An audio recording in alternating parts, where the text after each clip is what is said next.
Thank you all for staying with us this long. We've talked about how to pick stocks. We've talked about how to look at charts, how to find trends, how to draw those trend lines, how to buy stock, how to sell stock, and how to protect yourself in emergencies, how to manage positions that are open. Now let's kind of tie a little bow on it and put it all together and finish up this introductory lesson or section on gambling, probability, odds. Okay, I've already lost here. We're talking about math here, but let's stick with me. So we'll talk a little bit of psychology too.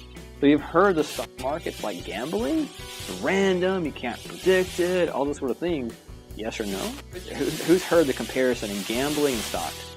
Every single person's heard it. Okay, cool. That's true. Stock market can be like gambling. But you also remember that some people make consistently money, even poker tournaments. You see the same names rise to the top of the poker tournaments.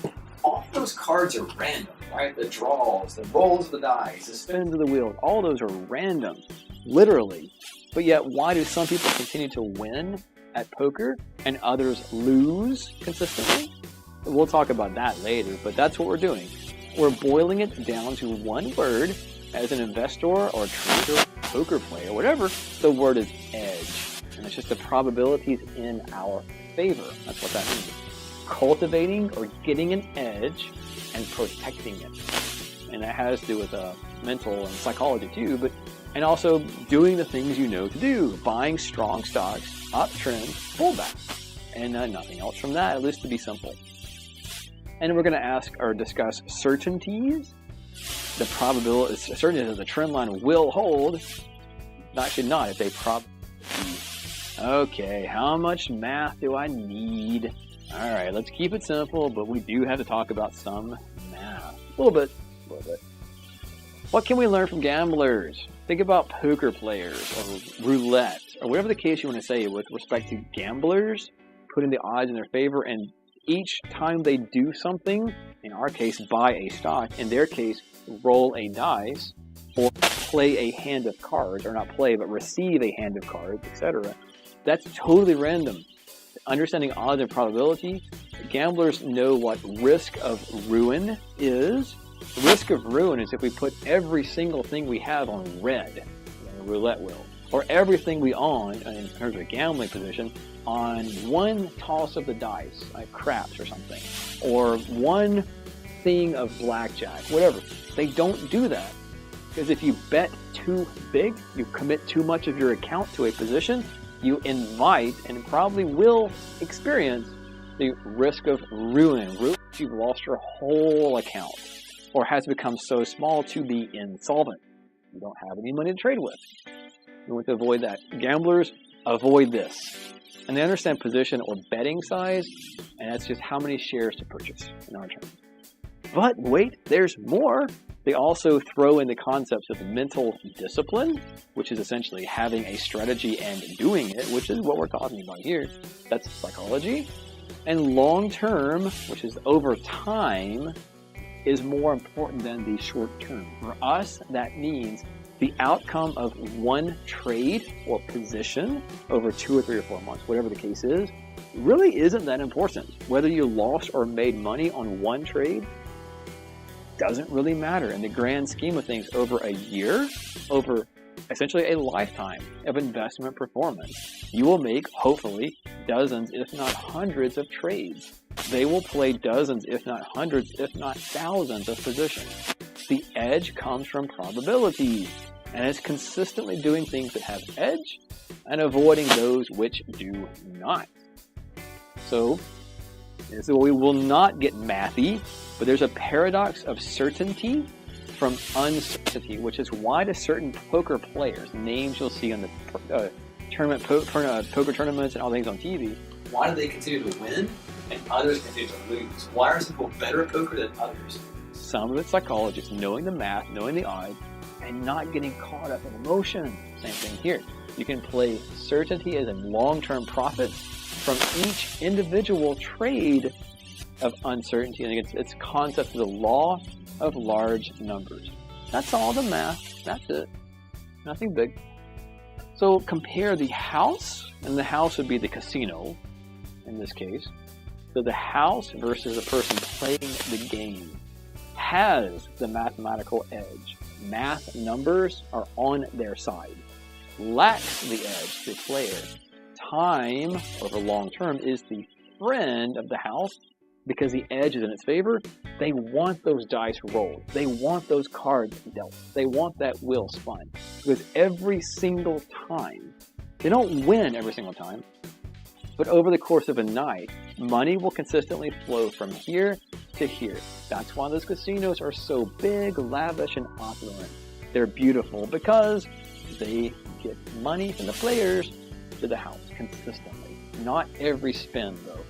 No emotion. You'll never see the dealers. But in fact, look at blackjack, they have to hit on they stand on 17. So they have fixed rules. They don't say, oh, a player says, oh, on 17, do I do this? Do I not? Maybe 8, do I hit? Maybe I get lucky. The house is the same thing every single time. Their rules are fixed in every game. There isn't a, well, I'm going to bet on red 14 or whatever the case is. Player, lots of emotion. I feel lucky tonight, so I'm going to go ahead and do this. Oh, I lost. A professional wouldn't do that. It wouldn't feel lucky, or for that matter, feel unlucky. It's not luck, it's math. Again, house has rules and strategy. Player, maybe. Maybe they have rules, probably they don't. The same thing, just going one step further to psychology. Really brief, I promise. I have a psychology degree, so just take this one slide and I can make it simple for this. An edge actually comes from not so much avoiding, but not giving into. Not taking positions or exiting positions based on how you feel. I feel like this spin's about to get, me rich or something. This trade's gonna work. So fear, if we forget one moment, fear, paralysis, or the fear of losing money, or whatever the case is, would cause us to deviate or not work on our strategies in these ways. Not entering a position when the price touches the trend line. Not buying enough shares, buying 10 when our account would be able to support 100 or more than that. Taking a stop loss, not taking a stop loss. Oh, I fear an actual loss. I'm going to hope it comes back. Well, that fear could lead to a much larger loss in your real account. It can also lead to exiting too soon, which is, it's really, really overextended. Oh no, just not really. It's, keeps going up, which is missing out on profits. Now, let's forget about fear and talk about greed. Greed is taking, and most people do this actually, it's very common. A lot of times it's more common than fear for that matter. Got to stand here, but taking a position without studying. Right? Just, oh, Apple's a good buy, so I'm going to buy it. I'm greedy, and I'm going to buy too many shares. My account is $5,000 or $1,000, and I'm going to spend $4,000 on this one trade. What happens if Apple declines sharply? Your account goes with it. You spend all your account on one stock. That's an extreme example, but it happens. Not taking a stop loss, which is actually the same thing, right? Same principle. Oh, it'll come back. I've got to make some money. I can't let this go. So these actually overlap in the sense.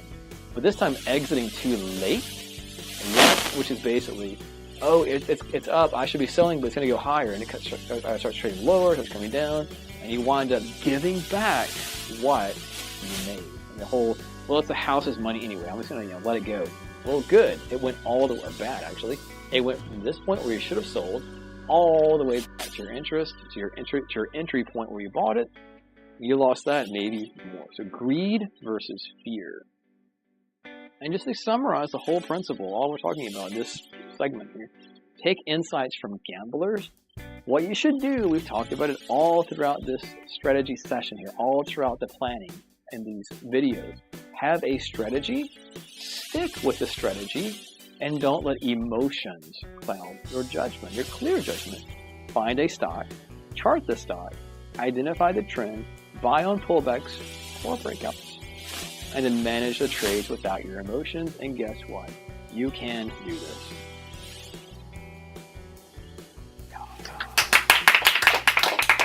Good?